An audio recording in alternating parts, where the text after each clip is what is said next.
ఈ లోకం ఒక మాయని తెలుసుకున్నాను.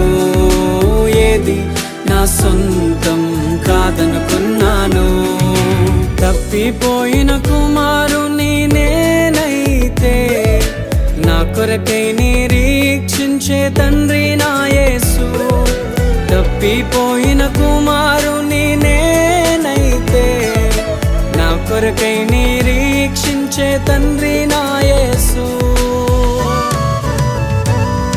ఈ లోకమంతా నేను వెతకినా నాకు లేదయ్యా ఎక్కడా ఆనందం. నీ సన్నిధిలో ఒక్క క్షణం